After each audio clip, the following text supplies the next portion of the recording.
पिछले पिछले वीडियो में हम लोग राष्ट्रीय आय का पार्ट 1 पढ़ चुके थे। ठीक, आज राष्ट्रीय आय का पार्ट 2 पढ़ेंगे हम लोग। ठीक ना। पहले वाला में हम लोग पढ़े थे कि राष्ट्रीय आय क्या है, राष्ट्रीय आय से जुड़ी शब्दावलियाँ, राष्ट्रीय आय कैसे निकाला, राष्ट्रीय आय के आकलनकर्ता कौन थे, पर कैपिटा इनकम कैसे निकाला जाता है, राष्ट्रीय आय के कुल क्षेत्र कितने थे, ये हम लोग पढ़े थे। राष्ट्रीय आय में किस किस चीज़ को शामिल किया था, नहीं किया था, अब हम लोग पढ़ेंगे। अब हम लोग पढ़ेंगे राष्ट्रीय आय की अवधारणा। अवधारणा या संकल्प। अवधारणा मतलब विचार। राष्ट्रीय आय के अंतर्गत जो हम लोग को विचार है, जैसे कि मान लिया अवधारणाएँ हैं, विचार है, जैसे जीडीपी हुआ, जीएनपी हुआ, जैसे जीडीपी हुआ, जीएनपी क्या होता है, एनएनपी क्या होता है, एनडीपी क्या होता है, इस सब को हम लोग जानेंगे। ठीक, क्या करके उसी में सबसे पहला हम लोग का है जीडीपी। जीडीपी अगर राष्ट्रीय आय पढ़ रहा है तो उसमें पूछेगा कि जीडीपी क्या होता है। ऐसे मार्केट अभी वित्तीय वर्ष में चल ही रहा था कि जीडीपी क्या होता है। ठीक है, तो जीडीपी का मतलब होता है, ठीक, ध्यान सुनना, ग्रॉस डोमेस्टिक प्रोडक्ट, सकल घरेलू उत्पाद। ठीक, ग्रॉस डोमेस्टिक प्रोडक्ट्स, सकल घरेलू उत्पाद, इसका मतलब हुआ, बताएंगे अभी आगे। सकल मतलब होता है कुल। सकल को हम शुद्ध भाषा में क्या बोलेंगे, कुल माने टोटल। ठीक, घरेलू की जो भारत का है, जो भारत के अधीन है। उत्पाद मतलब वस्तु या सेवा। उत्पाद मतलब क्या हुआ, वस्तु या सेवा हुआ। ठीक, अब आता है सवाल कि जीडीपी का उपयोग विश्व स्तर पर सबसे पहले कहाँ किया गया था। ठीक, तो समझ गया, ग्रॉस डोमेस्टिक प्रोडक्ट का हिंदी। तो विश्व स्तर पर सबसे पहले प्रयोग 1900 हम देखते हैं कि 1929-30 में मंदी आई थी। अमेरिका के डॉ जोन्स मार्केट, शेयर मार्केट है, उसी में आया था मंदी। और मंदी आने के बाद वहाँ पर अर्थव्यवस्था ध्वस्त हो गई थी। उसी को देखते हुए, ताकि पता चले कि हमारा ग्रोथ रेट क्या है, हम कितना पैसा कमा रहे हैं, इसी को जानने के लिए। उसके पहले हमको पता नहीं था कि कितना पैसा कमा रहे हैं, कितना हमको पैसा आ रहा है, सब नहीं पता था। तो साइमन कुजेट्स अर्थशास्त्री थे यूएसए का। उन्होंने कहा कि अब के बाद, इस मंदी के बाद, क्यों न हम लोग आय का क्षेत्र बनाया जाए और तीनों क्षेत्रों से यह जाना जाए कि हमारा विकास दर क्या है। तो जीडीपी का मतलब हुआ सिंपल भाषा में कि मान लो हमारे पास 100 रुपया है और अभी हम रखे हैं कि इस साल हमको इस वित्तीय वर्ष में 6% की वृद्धि हो जाएगी, यानी 100 में 6 रुपया बढ़ जाएगा। 6% मतलब क्या हुआ, 100 में 6 रुपया क्या हो जाएगा हमारा, यानी हमारे पास कितना रुपया हो जाएगा, 106। ये जीडीपी घट भी सकता है और बढ़ भी सकता है। यानी बढ़ गया तो 106 हो जाएगा और घट जाएगा तो कितना हो जाएगा, 94। जैसे भी हमारा जीडीपी निकाला गया, अभी हमारा फ़िलहाल में जीडीपी निकाला गया, तो माइनस जून का तिमाही में निकाला गया, तो हम देखेंगे कि -23% है। यानी हमारे पास कितना पैसा था, 100 रुपया था, उसमें से 23 क्या हो गया, माइनस हो गया। 10 में से 3 गया 7, ठीक ना, और 9 में से 2 गया 7, यानी हमारे पास 77 रुपया बचा।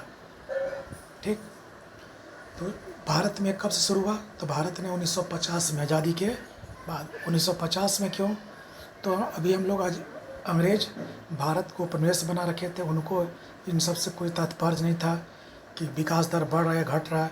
उनका मतलब था कि यहाँ से माल बाहर ले जाओ। तभी देश हमारा जब आज़ाद हुआ 47 में, तो भारत सरकार ने भी, नेहरू ने भी विचार रखा क्यों ना भारत में भी जीडीपी बनाई जाए। यानी कहने का तात्पर्य है कि हम लोग एक लक्ष्य रखें, इससे पता चलेगा कि हम लोग उस लक्ष्य से कितना कम है, कितना अधिक है। ठीक, जैसा कि अमेरिकी वैज्ञानिक अर्थशास्त्री साइमन कुजेट्स ने रखा था। इसी से प्रभावित होकर भारत ने भी 1950 में जीडीपी की नीति को बनाया। अब आइए हम लोग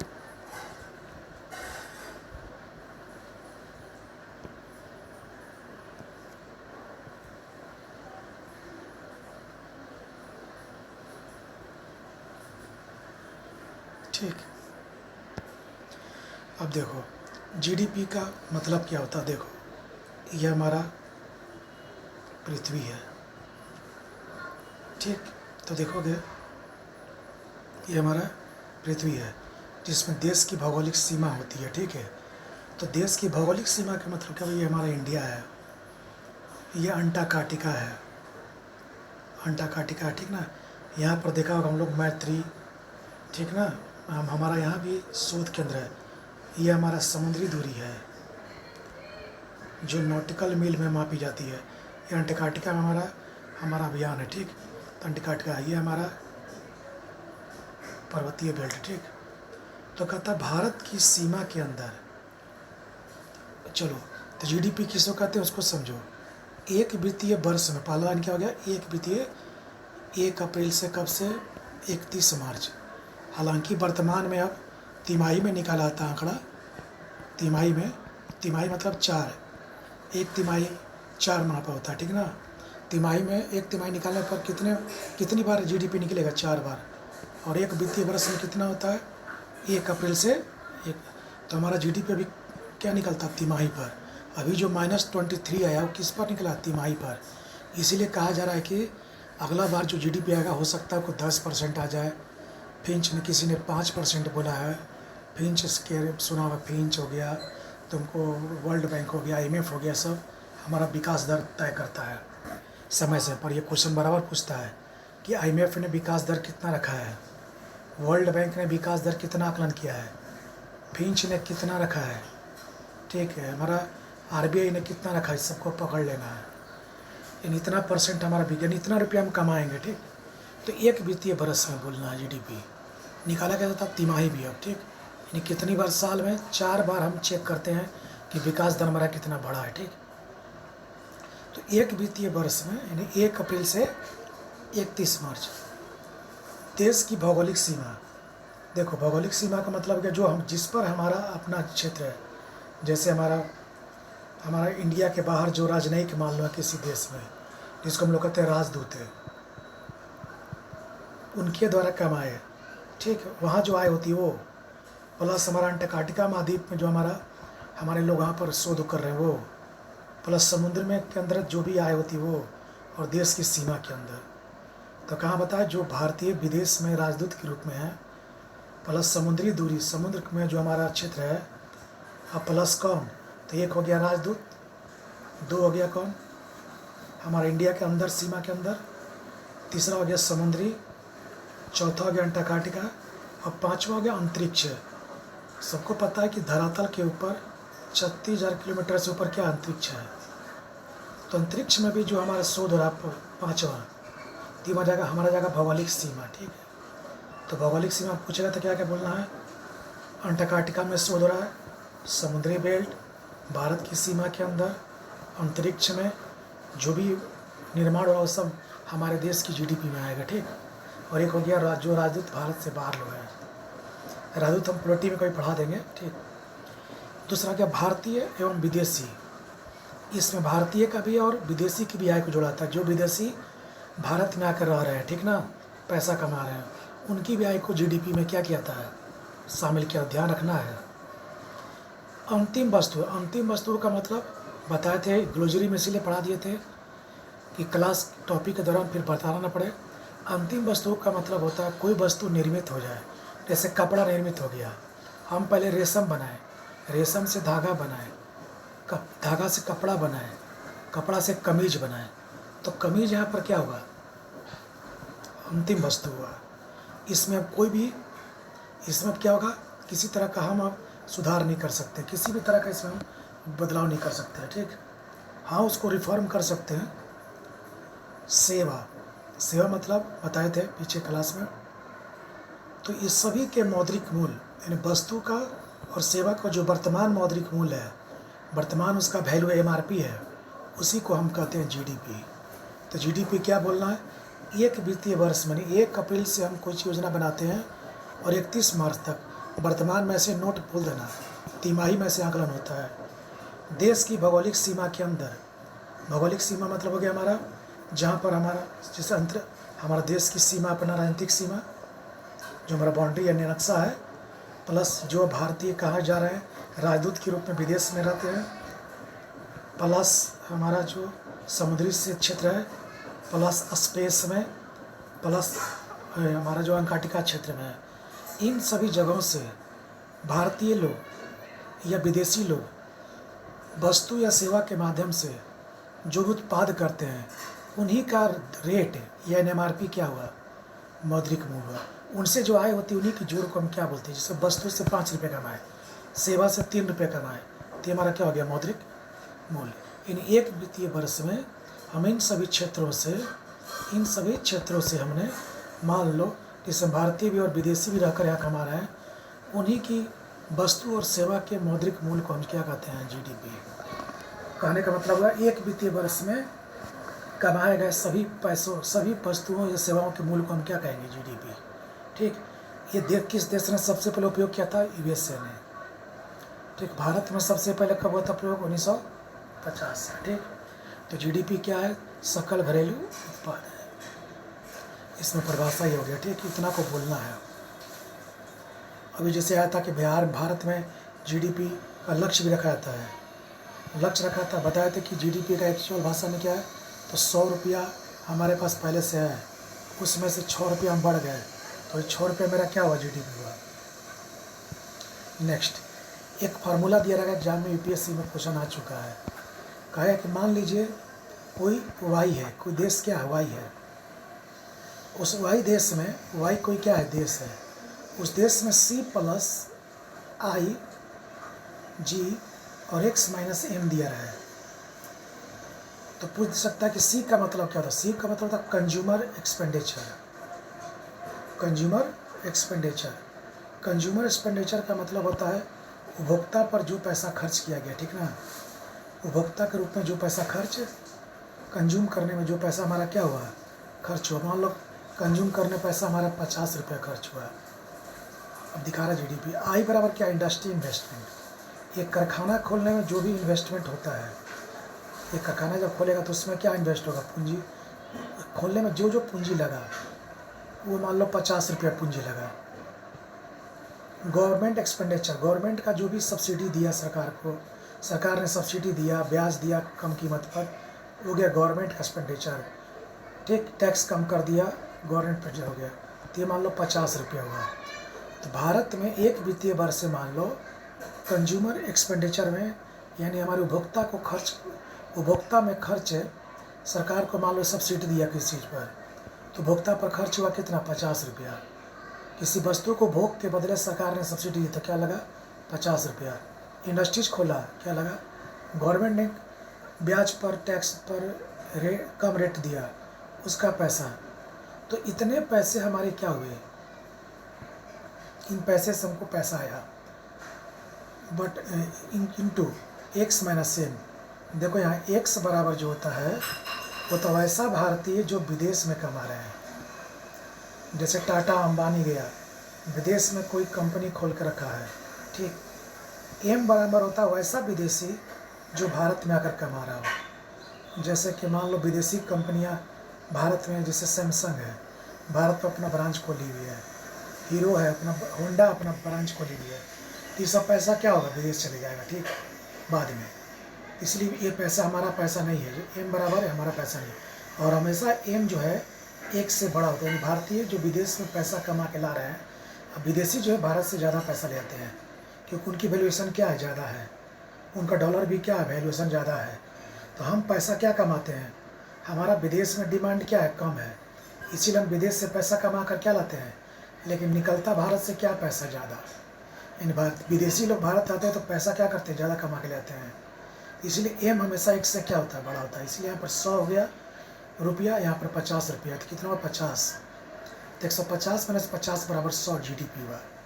मतलब हम कंज्यूमर को एक्सपेंडिचर करके जो खर्च किए, उससे जो पैसा कमाए 50 रुपया, इंडस्ट्री इन्वेस्टमेंट की उस पर लगा 50 रुपया खर्च किए, तो ये हमारा क्या हो गया, जीडीपी हो गया।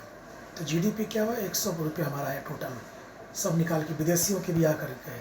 तो ये फार्मूला कभी कोई पूछता है, इसको हम लोग बताया ना कि नेशनल इनकम को बोर्ड पर ज़्यादा बेहतर से पढ़ाया जा सकता है। यहाँ पर टाइम में थोड़ा सा दिक्कत हो रहा है। अब देखो इसको सामान्य भाषा में जीडीपी को कि सूत्र जान लेना है कि सी बराबर क्या होता है, आई बराबर क्या होता है, जी बराबर क्या होता है, एक्स बराबर क्या होता है, एम बराबर क्या होता है। यूपीएससी में पूछा है ये। एक्स बराबर क्या होता है, वैसा भारतीय जो विदेश में कमा रहा है। एम बराबर क्या होता है, वैसा विदेशी जो भारत में कमा रहा है। ठीक, नेक्स्ट समान भाषा में देखो क्या हो गया। समान भाषा में जीडीपी क्या, मान लो एक कार 1000 रुपये का है। कैसे समझो आप, एक कार, ये सूत्र है, फार्मूला है, एक कार 1000 रुपये का मान लो है। ठीक, तो 100 कार बना तो 100 गुने 1000 कार, तो 1 लाख रुपया हमारा क्या हो गया, जीडीपी हो गया। मतलब हम लोग 1 लाख रुपया का इस बार क्या बनाए, गुड्स बनाए। ठीक है, यही अंतिम मूल्य पर होगा। बताए थे अंतिम मूल्य मतलब उसके बाद जो वस्तु निर्मित हो जाए उसके बाद उससे कोई वस्तु निर्मित ना की जा सके। जैसे कमीज से कोई दूसरा कमीज हम नहीं बना सकते। क्यों अंतिम मूल्य होता है, तो दोबारा लिखा, क्योंकि दोबारा दाम ना ऐड हो जाए। ठीक ना, दोबारा दाम मतलब क्या हुआ, जैसे मान लो हम कोई वस्तु का दाम 100 रुपया है तो ये अंतिम मूल्य पर निर्धारित होता है। ठीक ना, एमआरपी। इसमें कच्चा माल मूल्य भी रहता है, श्रम भी रहता है, लागत मूल्य भी रहता है, टैक्स भी रहता है, सब जोड़ करके 100 रुपया हुआ। ठीक, इसलिए इसको बोलते हैं अंतिम मूल्य। अब इसमें अंतिम मूल्य इसलिए बोलते हैं कि मान लो कच्चा मूल्य हमारा 100 रुपया है, कच्चा मूल्य मान लो 10 रुपया है, यानी कोई वस्तु हम कच्चा मूल्य के रूप में 10 रुपया में लेकर आए, उसमें 10 रुपया हमारा लेबर कॉस्ट लगा।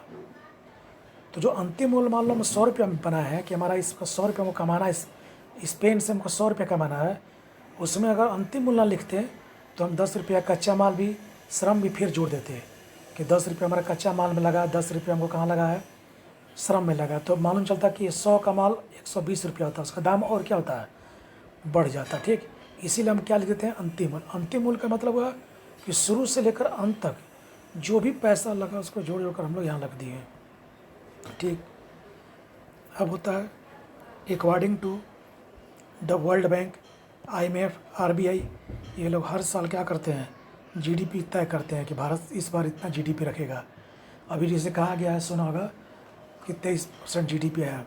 अभी सुनेगा लिख रहा है कि मार्च सेशन यानी हमारा जो नया सेशन होगा, उस तिमाही की नया सेशन जो हमारा चलेगा वित्तीय वर्ष, उसमें हम लोग 10% हमारा जीडीपी रहेगा, माइनस में रहेंगे। यानी 23 से हम लोग होकर कहाँ हो जाएंगे, -23 से 10% का। ठीक, तो ये हो गया, यानी 6% हमारा जीडीपी ग्रोथ करेगा। यानी 100 रुपया में, गलती से 6 लिखा गया, 6 रुपया बढ़ेगा। ठीक ना, यानी 106 हो जाएगा। ठीक, तो इस तरह से जीडीपी समझाता सरल भाषा में। तो जीडीपी में क्या होता है, अंतिम वर्ड जुड़ रहता है, अंतिम। अंतिम मतलब अंतिम से लिखा था कि बीच में जो पैसा खर्च हो उसको भी दोबारा ना जोड़ा जा सके, तो पता चला कि उसका रेट और बढ़ जाएगा, दाम। तीसरा, जीडीपी में जीडीपी का महत्व क्या होता है, जीडीपी हम लोग क्यों पढ़ते हैं। तो देखो, अगर पूछेगा कि जीडीपी हम लोग क्यों पढ़ते हैं तो बोलना क्या है, तो जीडीपी से हमको पता चलता है हमारे आंतरिक शक्ति में कितना वृद्धि है, मतलब अंदर से देश काफ़ी मजबूत है। कैसे मजबूत है, देखो मान लो हम कल 6 थे %, पिछले वित्तीय वर्ष में 6% थे, इस वित्तीय वर्ष में 8% हो गए, यानी 2% की हमें क्या हो गई, यानी हमारी आंतरिक स्थिति क्या हो रही है, मजबूत हो रही है। यानी वस्तु का उत्पादन क्या हो रहा है, ज़्यादा हो रहा है, क्षमता हमारे पास क्या हो रहा है, ज़्यादा है, रोज़गार के अवसर क्या हो रहे हैं, ज़्यादा, तभी तो 8 रुपया बढ़ गया 6 से। इससे पता चलता देश में रोज़गार बढ़ा है, तब तो 6 रुपया की जगह पर 2 रुपया का सामान बन गया। और इससे क्या होगा, विदेशी कंपनियां क्या होगी, अरे भारत में ग्रोथ रेट बढ़ रहा है, चलो, तो भारत में विदेशी कंपनियां क्या होगी, प्रभावित होगी, और निवेश को क्या मिलेगा, ये मैंने पूंजी लगाएंगे तो क्या होगा, रोज़गार क्या होगा, बढ़ेगा, पर कैपिटा इनकम सबका क्या होगा, बढ़ेगा। क्यों बढ़ेगा, हर घर में रोज़गार मिलेगा तो हर घर में लोग 10-10 रुपया कमाने वाले जब होंगे तो तीनों ना कमाएंगे। अब तो औसत हमारा क्या हो जाएगा, एवरेज मैथ में बढ़ जाएगा। ठीक, तो इससे क्या होगा, आंतरिक शक्ति मजबूत होगी, जीडीपी से क्या चलता पता कि भारत की अर्थव्यवस्था मजबूत है कि जैसे भी -23 है, इससे क्या पता चला कि अर्थव्यवस्था कमज़ोर है।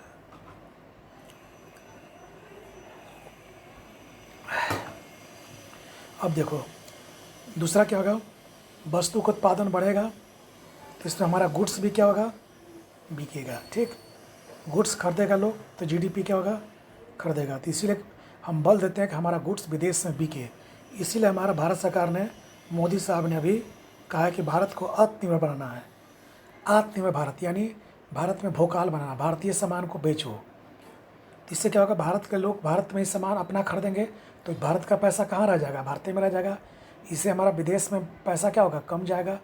तो इससे हमारा जीडीपी और क्या होगा, बढ़े, क्योंकि हमारे सामान को विदेशी, अगर मान लो हम कोई अपना सामान खरीदते हैं तो पैसा हमारी सरकार को ना बनेगा। विदेश सामान खरीद के लाते हैं तब किसको मिलेगा पैसा, विदेश को मिलेगा। तो अब सही बात है कि हम पैसा ज़्यादा कमाएं, कम कमाएंगे तो ज़्यादा कमाएंगे तो जीडीपी हमारा क्या होगा, बढ़ेगा। जीडीपी का मतलब क्या होता है, कमाना। जीडीपी का मतलब क्या होता है, कमाना। 6 रुपये कमाए, कमाना होता है, कम भी कमाए और ज़्यादा भी कमाए। तो इसीलिए कहते हैं कि आत्मनिर्भर बनेगा तो क्या होगा, देश में अपना सामान बिक्री होगा तो जीडीपी और बढ़ेगा। तो जीडीपी बढ़ाने का ये भी एक तरीका है कि मेक इन इंडिया को बढ़ावा दिया जाए, सरकार छोटे छोटे उद्योग को बढ़ावा दे। ठीक, नेक्स्ट अब होता है जीडीपी से हम क्या पता लगाते हैं। इससे पता लगाते हैं, क्वालिटी का पता नहीं लगता है।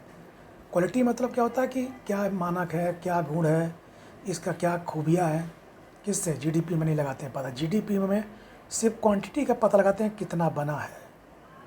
ध्यान रखना, क्वालिटी मतलब हो गया उसकी गुणवत्ता क्या है, उसकी गुणवत्ता क्या है।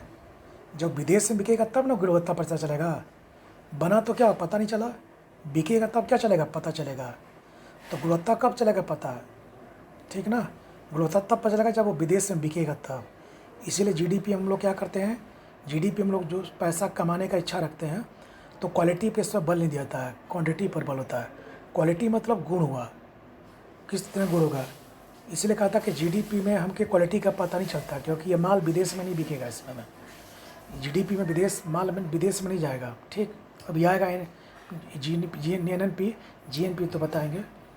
जैसे एक पर मान लो क्वेश्चन आ सकता है कि 1% जीडीपी कम हो गया तो भारत के अनुसार 3 लाख करोड़ का भारत को क्या हो गया, नुकसान हो गया।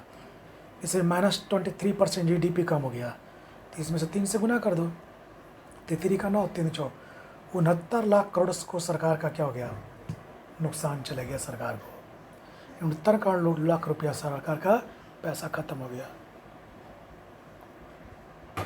ठीक,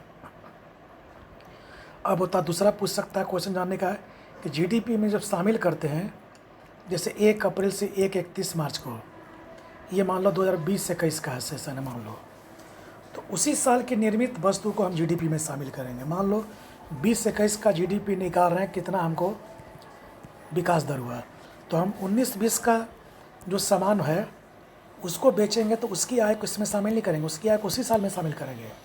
इस समय जो पैदा हुआ वस्तु उसको बेचकर जो पैसा कमाएं, इसीलिए बोलते हैं क्वांटिटी से जो होता है पैदा होना, और जब बेचेंगे तब ना उसको क्वालिटी का क्या चलेगा, और जब तक क्वालिटी हम निकालते हैं जीएनपी में, तो जीएनपी से हमको क्या चलेगा पता, क्वांटिटी भी, और कि क्वांटिटी तो कंटिन्यू हो रहा है, क्वालिटी भी चल जाएगा पता भी आएगा।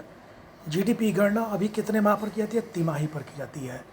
जैसे चलो हमारा सेशन था 1 अप्रैल, मई, जून, इसलिए अप्रैल मई जून में जब क्या हुआ, अप्रैल मई 1 अप्रैल सेशन शुरू था ना, तो अप्रैल मई जून में हमारा जब सेशन ख़त्म हुआ तो जून का आंकड़ा जुलाई में आया, इसीलिए आया था। तो -23% हमारा आंकड़ा आने में लग गया समय।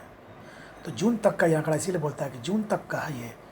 अभी जुलाई, अगस्त, सितंबर निकलेगा, फिर अक्टूबर, नवंबर, दिसंबर निकलेगा, फिर जनवरी, फरवरी, मार्च तक का निकलेगा। तो ही कह रहा कि ये घटते घटते घटते 10% तक आने की उम्मीद है। यानी अभी भी हम -10 में रहेंगे पिछले से इसके लास्ट ईयर तक का। समझा। तो पूछता कि जीडीपी से हम क्या पता लगा सकते हैं, केवल और केवल क्या बोलना है, क्वांटिटी नॉट क्वालिटी, क्योंकि इसमें हम कोई वस्तु बनाते हैं उसका मौद्रिक मूल्य है, ठीक ना, क्या उसका मूल्य होगा, क्या हमारी आय है। एक में 100 रुपया का हम कोई वस्तु 100 रुपया का है, 100 को बनाए हैं, तो 1000 रुपया जो हमारा हो गया, 10 हो गया, हमारा जीडीपी हो गया, ये हमारा जीडीपी हो गया जितना बनाए। और उसको बेचने के बाद जो पैसा कमाए हमारा क्वालिटी हो, क्वालिटी अच्छा होगा तो बिकेगा बढ़िया, तो विदेशी मुद्राएं होगी तो क्वालिटी हो जाएगा, जीएनपी में चल जाएगा। एक जीडीपी माइनस होने पर कितना करोड़ का नुकसान होता है, ये जीडीपी में शामिल किसको किया था, उसी साल की कि पिछले साल की वस्तु को। मान लो 19-20 में कोई वस्तु बना, 10 पेन बना, 10 गो, 5 बिका, 5 नहीं बिका, इस समय 10 बिका तो 10 हो गया, क्या 5 इस समय इस समय का बिका, इस समय का माल भी मान लो 20-21 में बिका, तो ऐड होगा नहीं होगा, ये इसी साल ऐड हो जाएगा। जीडीपी गणना कितने माह पर गया थी, 3 माह पर। अभी कब हुआ था, अप्रैल मई जून, तो आया था -23। अब कब होगा, जून के बाद जुलाई अगस्त सितंबर तक कब होगा, यानी अब सितंबर जब लास्ट में आएगा मानना, तब फिर काउंट होगा, फिर अक्टूबर नवंबर दिसंबर में होगा, फिर जनवरी फरवरी मार्च तक होगा, 4 बार होगा। अभी पहला तिमाही है, ये कौन तिमाही है, पहला है, अभी 3 तिमाही और आएगा। इसीलिए बोला जा रहा है कि अर्थशास्त्री बोल रहे हैं कि तीसरा तिमाही तक आते आते 10 -10 में रहेंगे, यानी हमको अगले वित्तीय वर्ष में चांस है कि हम प्लस में रहें। अब होता है एनडीपी, क्या होता है, दूसरा अवधारणा एनडीपी है। तो जीडीपी क्या है, एक वित्तीय वर्ष में भौगोलिक सीमा के अंदर, भौगोलिक सीमा मतलब बता दिया, अंतरिक्ष से, समुद्री दूरी से, भारत की सीमा के जो राजदूत विदेश में रहते हैं उनके, इन सब के कुल वस्तुओं और सेवाओं में जो लगे हुए लोग, उनकी आय को जीडीपी कहते हैं। ठीक, जीडीपी से हमें क्या चलता है पता, क्वांटिटी का, क्वालिटी का पता नहीं चलता है। अब होता है नेट डोमेस्टिक प्रोडक्ट, इसमें क्या फार्मूला, जीडीपी माइनस, जैसे भी हमारे जो पीछे पड़े थे जीडीपी, 100 पेन था, 100 रुपया था एक पेन का, 100 पेन, एक पेन का दाम कितना रुपया था, 100 रुपया, तो 100 पेन का दाम 100 रुपया, 100 पेन में 100 से गुना करने कितना आएगा, 10,000 जाएगा, तो हमारा 10,000 क्या हुआ, जीडीपी हुआ। इन भारत का जीडीपी कितना हुआ, 10,000 रुपया। ठीक, अब इसी जीडीपी में से मूल्यह्रास को क्या कर देंगे, माइनस कर देंगे। मतलब जो सामान हम बनाए हैं, मूल्यह्रास का मतलब होता है वस्तु के मूल्य में समय अनुसार कमी। जैसे कि मान लो आज पंखा बनाए, या ऐसा करो एक कारखाना खोले हैं 1000 रुपया का, उसमें हम बत्ती लगाए होंगे, उसमें हम बल्ब लगाएंगे, वही उसमें हम बेल्ट लगाएंगे, मशीनी बेल्ट, उसमें नट बोल्ट लगाएंगे, तो नट बोल्ट टूटा, तो नट बोल्ट बीच में टूट गया, तो मान लो 10,000 हमारा पैसा हमको 10,000 रुपया हमारे पास मान लो पैसा है भी, ठीक समझ लो, ऐसे समझो सिंपल भाषा में कि हमने जीडीपी 100 रुपये कमाया, ठीक, जीडीपी में 100 रुपये कमाया मान लो। अब उसमें से क्या होगा कि क्या होगा, बीच में मूल्यह्रास हो गया, मतलब बीच में मान लो कोई मशीन टूट गया, बत्ती टूट गया, तो इसमें भी तो हम 10 रुपया लगा दिए, इसमें भी तो हम 10 रुपया लगाए, तो जो 10 रुपया हम इसमें लगाए, किस में, घिसावट हो गया, टूट गया, फूट गया, एक्स्ट्रा बेल्ट बदलने में लगाए, तो हम जो इसमें से 10 रुपया जो हमारा एक्स्ट्रा और लगा था, खर्चा हुआ था, उसी खर्चा को निकाल देंगे, तब हमारा वास्तविक आय निकल जाएगा कि हम 90 रुपया हमारा एनडीपी हुआ। तो एनडीपी में क्या करते हैं, मूल्यह्रास को निकाल देते हैं। यानी कोई वस्तु अगर बनता है, कोई वस्तु अगर मान लो मेरे पंखा हम खरीदे हैं, तो पंखा का समय के अनुसार मूल्यह्रास हो रहा है कि नहीं हो रहा है। मान लो 1500 रुपये हम पंखा खरीदे हैं, कितने में खरीदे हैं, तो इसका समय पर इसका वैल्यूएशन कम होगा कि अधिक होगा, कम होगा। क्यों कम होगा, तो उसका समय के अनुसार टूट फूट होगा, तो उसका प्राइस रेट क्या होगा, कम होगा। तो मूल्यह्रास का मतलब होता है घिसावट है, यानी कोई उसमें टूट फूट गया, तो जो उसमें पैसा इन्वेस्ट किए उसको भी हम तो पैसा इन्वेस्ट कर दिए, तो पैसा इन्वेस्ट किया तो लगा कि नहीं लगा पैसा, तो उसको माइनस करेंगे तब निकलेगा, हाँ हम 90 रुपये ओरिजिनल कमाए, यानी 100 रुपये जो कमाए हैं जीडीपी, उसमें से हम 10 रुपया मूल्यह्रास निकाल देंगे, जो हमारा बीच में खुदरा खर्चा हुआ है, तो हमारा शुद्ध एनडीपी निकल जाएगा। तो एनडीपी के निकालने का तरीका क्या है, जीडीपी में से मूल्यह्रास को हटा देंगे। मूल्यह्रास क्या होता है कि बीच बीच में जो उसमें टूट फूट पर जो एक्स्ट्रा खर्च हो गया, उस खर्च को भी निकाल देंगे, तो हमारा एक्चुअल जीडीपी निकल जाएगा। ठीक, नेक्स्ट जीएनपी। अब क्या होता है, तीसरा उदाहरण है जीएनपी। तो देखो GDP plus X minus M, simple भाषा में समझो। मान लो हमारे पास जीडीपी कितना है, 100 रुपया, मैंने 100 रुपया हम कमाए हैं, उसमें से हम क्या लिख रहा है प्लस एक्स, बताए थे प्लस एक्स ऐसे होते हैं जो वैसे भारतीय जो विदेश में रहकर क्या हो रहे हैं, कमा रहे हैं, और एम माइनस एम वैसे विदेशी जो भारत में रहकर क्या कर रहे हैं। जैसे क्रिस गेल भारत में आया, हमारा हमारा हमारा मुकेश अंबानी विदेश में कमा रहा है, तो हमेशा रखना याद, विदेशी लोग भारत में पैसा ज़्यादा कमाते हैं और भारतीय लोग विदेश से कम पैसा कमा लगते हैं, इसीलिए एक से एम बड़ा होता है। तो मान लो विदेशी जो देश में कमा रहे हैं वो यहाँ से 100 रुपये लेकर गए, और हम क्या बताएं कि एम हमेशा बड़ा होता है, तो ये भारतीय जो विदेश में कमा रहे हैं जाकर के अरब में कमा के ले आ रहे हैं, तो हो गया मान लो 50 रुपये कमा के ला रहे हैं, तो देखिए 50 हो गया, ये क्या हो गया 100, तो एम क्या बड़ा है, तो अब क्या हो जीडीपी बराबर कितना हो गया, मान लो हम 100 रुपये कमाए देश में, तो हम कब क्या निकालेंगे उस 100 रुपये में, क्या बताया जीडीपी में कि विदेशियों की भी पैसा था उसमें, क्योंकि जीडीपी में हम किसको शामिल करते हैं, विदेशियों को भी, और जीएनपी में किसको बाहर करते हैं, विदेशी को। तब ना पता चला कि भारत के पास अपना पैसा कितना है। तो मान लो 100 रुपये हम कमाए, उसमें से विदेशी जो हमारे भारतीय जो विदेश में कमा रहे थे 150 पर लगाए, 150 रुपये कमा के लाए, तो भारतीयों का पैसा कितना हो गया 150, और भारतीय जो विदेश में कमा रहे थे, देश में कमा रहे थे जीडीपी में, वो 100 रुपये उनका क्या हो गया बाब।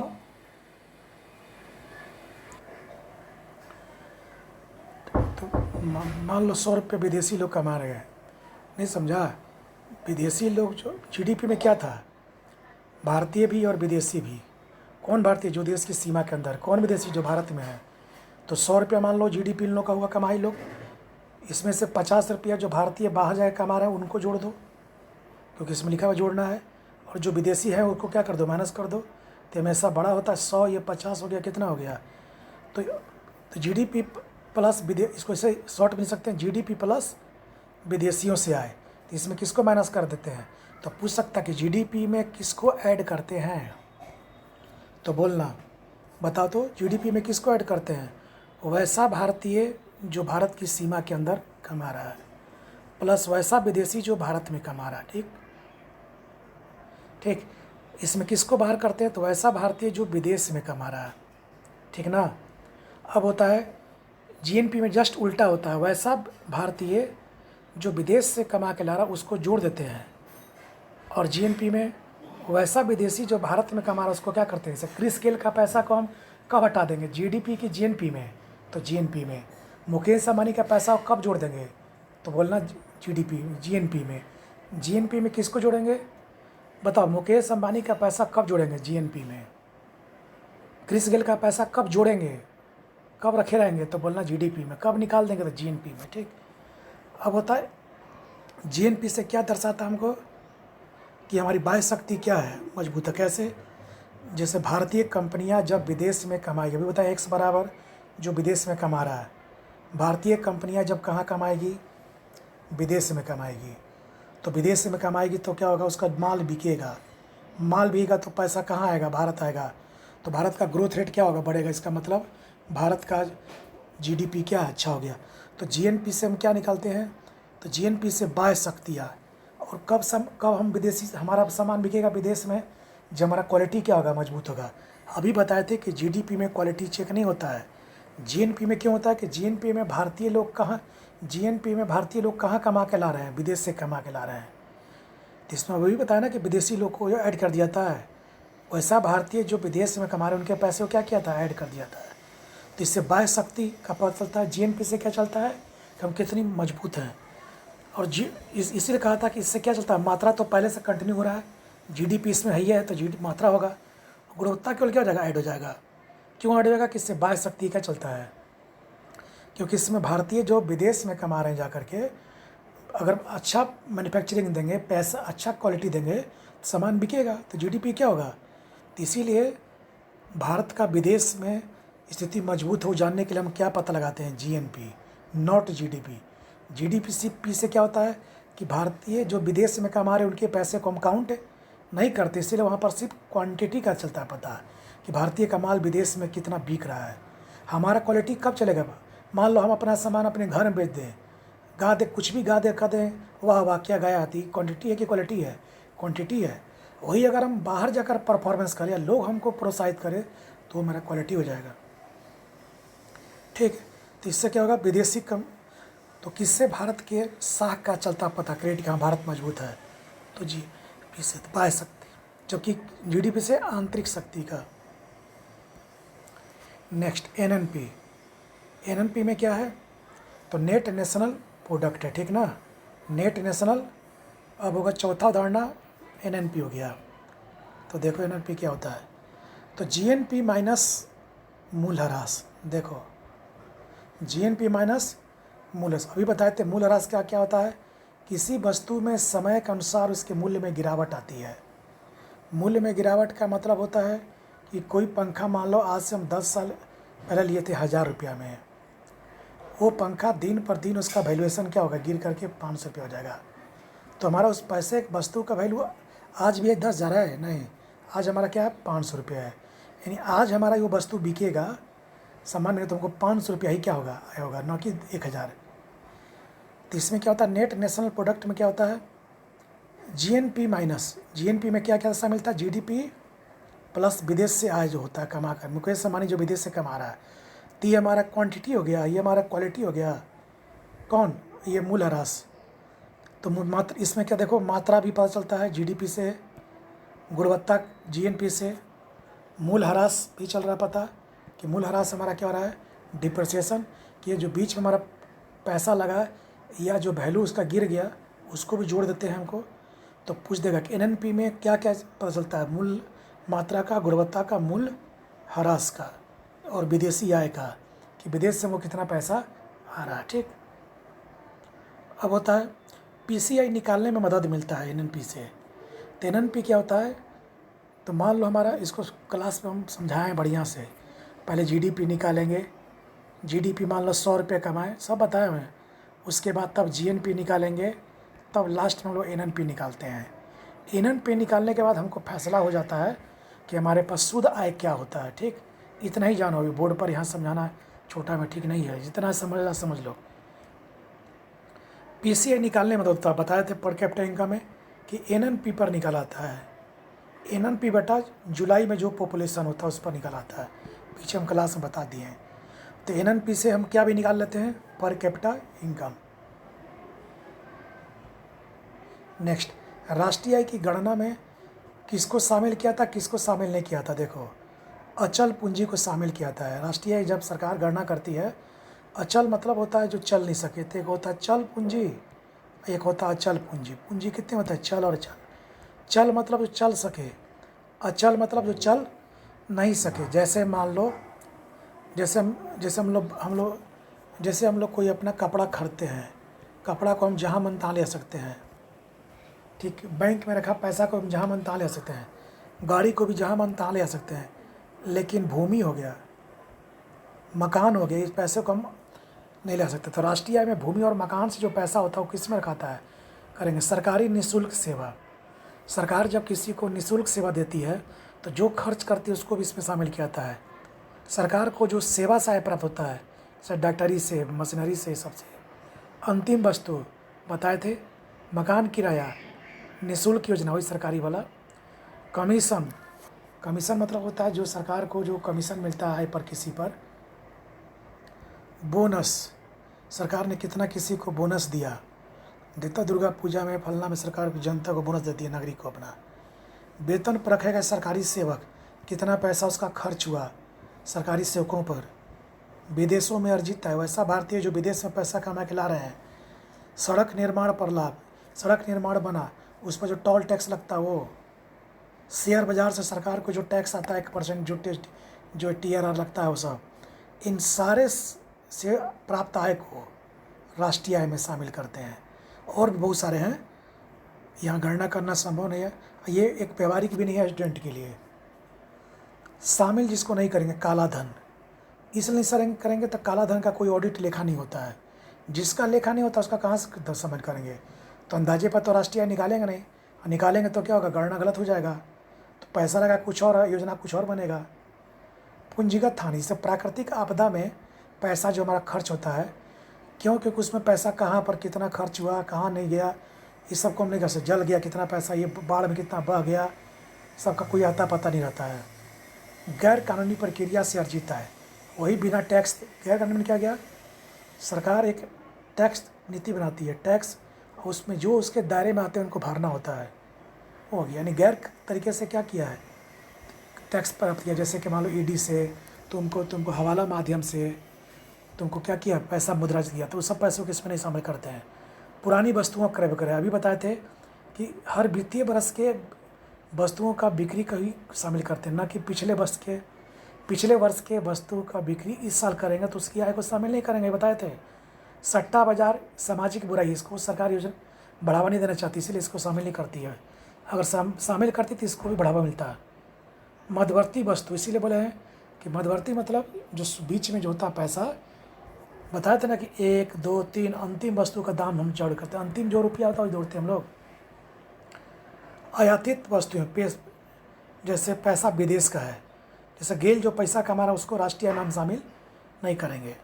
सामाजिक सुरक्षा पर जो पैसा लगता है उसको हम शामिल नहीं करेंगे, जैसे कि हमारा आय छात्रवृत्ति पर कितना पैसा गया सरकार, उसको हम शामिल नहीं करेंगे।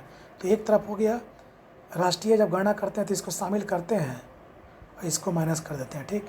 क्यों करते हैं ये बताएं। नेक्स्ट हमारा दूसरा वीडियो हमारा आज का ख़त्म हुआ। तीसरा वीडियो हम लोग बताएंगे विधि के बारे में, राष्ट्रीय